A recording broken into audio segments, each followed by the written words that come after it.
Ma'am, लोगों को आयुर्वेद के बारे में इतनी अच्छी जानकारी नहीं है और हमें भी इतनी नहीं है। तो आप कुछ बता सकते हो आयुर्वेद के बारे में, और लोगों को इतना क्यों नहीं पता आयुर्वेद के बारे में? ये आपका सही प्रश्न है। वाकई में आयुर्वेद की जानकारी अच्छी तरीके से तो लोगों को है नहीं। इसके कई कारण हैं। उसका सबसे बड़ा पहला कारण तो यह है कि आयुर्वेद बहुत ही पुराना है, ठीक है ना। जब सृष्टि की कहते हैं ना, आप लोगों ने सुना होगा, ये समुद्र मंथन हुआ था। समुद्र मंथन की कहानियां सुनी है आप लोगों ने, ठीक है ना। आयुर्वेद की उत्पत्ति कब हुई थी? जब समुद्र मंथन हुआ था, जिसमें से हमें अमृत प्राप्त हुआ था। और उसी अमृत के साथ साथ हमारे जो गुरु हैं श्री धन्वंतरी जी, वो भी अमृत के साथ आयुर्वेद का ज्ञान भी इस धरती पे लेके आए थे, ठीक है ना। तो तब से ये आयुर्वेद चला आ रहा है, ठीक है। फिर ये शिक्षा एक से गुरु शिष्य की परंपरा हुई।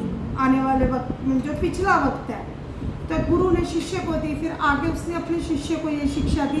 इस तरीके से बहुत ही पुराने युग से ये आयुर्वेद चला आ रहा है, ठीक है ना। अब आज के टाइम ये लगा लो पिछला, अब कई सालों से तो हम लोग वैसे भी अंग्रेजों के गुलाम ही थे, आप लोगों को पता है, ठीक है। और उससे पहले हम मुगलों के गुलाम थे, ठीक है। तो क्या हुआ, आयुर्वेद की नॉलेज इसलिए नहीं है। आप सभी को एक कहानी सुनाते हैं। आपने नालंदा महावीरा या नालंदा विश्वविद्यालय का नाम तो सुना ही होगा। नालंदा पर आखिर आक्रमण हुआ क्यों? न तो वह किसी राजा का किला था और न ही वहाँ पे खजाना जमा किया हुआ था, बल्कि वो तो शिक्षा का प्रचार प्रसार करने वाली एक यूनिवर्सिटी थी। नालंदा विश्व की सबसे पुरानी यूनिवर्सिटीज़ में से एक है। आज के बिहार में यह स्थित है।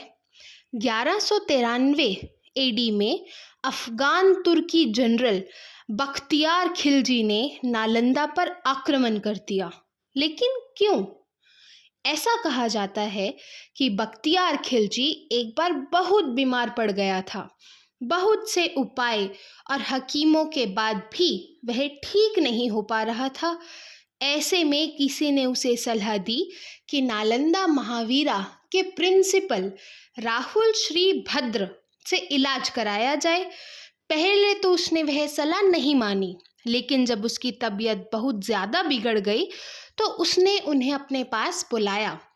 लेकिन उसने एक शर्त रखी कि वो राहुल श्री भद्र की दी हुई कोई भी दवा नहीं खाएगा।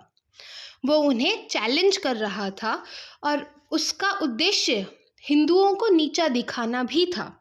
इसके बावजूद राहुल श्री भद्र ने उसे भरोसा दिलाया कि वो जल्दी ही ठीक हो जाएगा। उन्होंने उसे कुरान दी और कहा कि रोज कुरान के कुछ पन्ने पढ़ा करे। राहुल श्री भद्र ने कुरान के पन्नों पर दवाई लगा दी थी। जैसे जैसे खिलजी कुरान पढ़ता गया तो धीरे धीरे उसकी तबीयत में सुधार आता गया। लेकिन जब खिलजी को ये पता चला तो उसे बहुत ज़्यादा जलन और इनसिक्योरिटी फील हुई। उसे लगा कि इन काफिरों के पास मुस्लिम हकीमों से ज़्यादा ज्ञान कैसे है। इसी बात से नाराज़ होकर खिलजी ने फैसला किया कि वो इस ज्ञान के स्रोत को ही हमेशा के लिए नष्ट कर देगा। नालंदा के पास उस समय की सबसे बड़ी लाइब्रेरी थी। 90 लाख किताबें और अनेकों ओरिजिनल मैन्यूस्क्रिप्ट्स भी थीं। उसने वहाँ आग लगा दी और वहाँ के रहने वाले अनेकों बौद्ध भिक्षुओं, साधु संतों को जिंदा जला दिया गया। और जब लाइब्रेरी की आग लगी तो ऐसा कहा जाता है कि 3 महीने तक वहाँ की किताबें जलती रहीं। ये सिर्फ भारत का नुकसान नहीं था, बल्कि संपूर्ण विश्व का नुकसान था। एक व्यक्ति की जलन और इनसिक्योरिटी की वजह से हजारों वर्षों का ज्ञान संग्रह जलकर राख हो गया। भारत जैसे देश में जहाँ हमारी किताबों का अगर एक पन्ना भी फट जाए तो हमें अत्यंत दुख का अनुभव होता है। वहाँ हमारी हजारों सालों का ज्ञान नष्ट कर दिया की गया। आयुर्वेद की वो भी मतलब जल गई, जिसकी वजह से काफ़ी हमारा आयुर्वेद का ज्ञान वहीं पे नष्ट हो गया।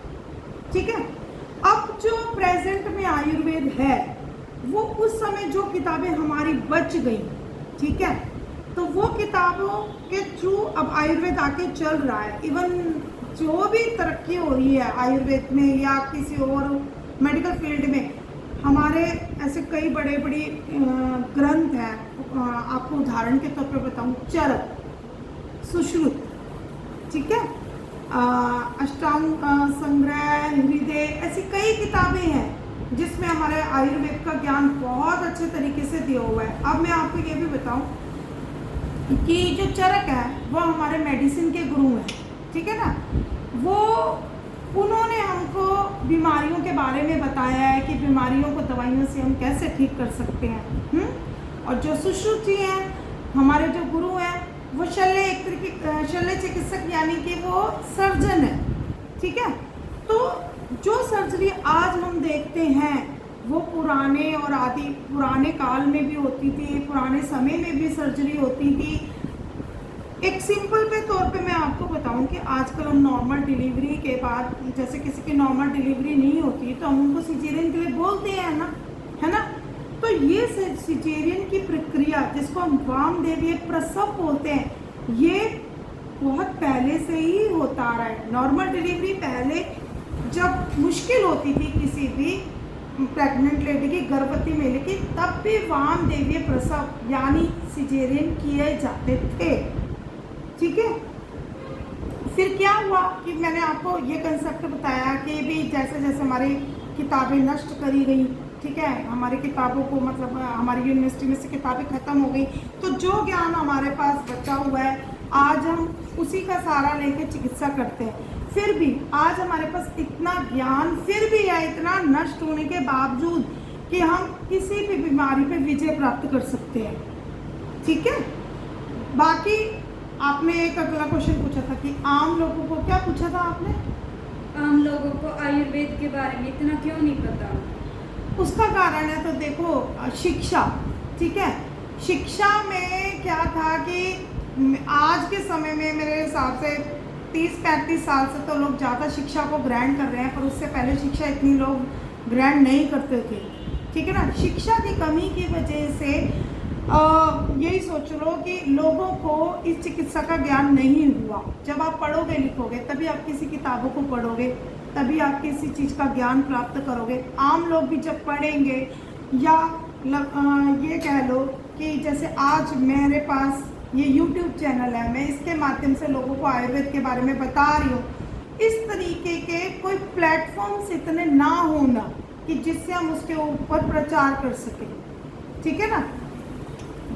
तो आयुर्वेद का प्रचार कम हुआ, मतलब ऐसे कम लोग सामने आए जिन्होंने आयुर्वेद के वो कहते हैं ना डीप स्टडी को लोगों के सामने कम प्रस्तुत किया, ठीक है। तो ये कारण हो सकता है कि आयुर्वेद का ज्ञान लोगों तक नहीं पहुंचा। वैसे तो लोगों को पता है, इतनी नॉलेज तो लोगों को है कि आयुर्वेद एक ऐसी मतलब चिकित्सा है जिसमें बीमारी, आपने भी सुना होगा कि लोग बोलते हैं कि बीमारी जड़ से ख़त्म हो जाती है। इतना ज्ञान तो लोगों को है, ठीक है ना। मगर वही बात है ना कि आयुर्वेद जो चिकित्सा है वो एक चिकित्सा है, वो क्या बोलते हो, छोला छाप जो डॉक्टर वगैरह करते हैं, मैं ये कह रही हूँ, वो ये नहीं कर सकते। और ज़्यादातर लोगों ने उसी का ट्रेंड बनाया हुआ है, ठीक है ना। यदि ये चिकित्सा किसी से लेनी है तो प्रॉपर डॉक्टर से लेनी है, तभी आपको इसका फ़ायदा होएगा। अदरवाइज तो आयुर्वेद के नाम पे तो पता नहीं क्या क्या बिक रहा है, इसमें फ्रॉड भी ज़्यादा होता है, जिसकी वजह से प्रॉपर लोगों को चिकित्सा नहीं मिलती। तो लोगों के मन में पहले ये धारणा आ जाती है, अरे ये दवाई तो हमारे पर काम ही नहीं करेगी।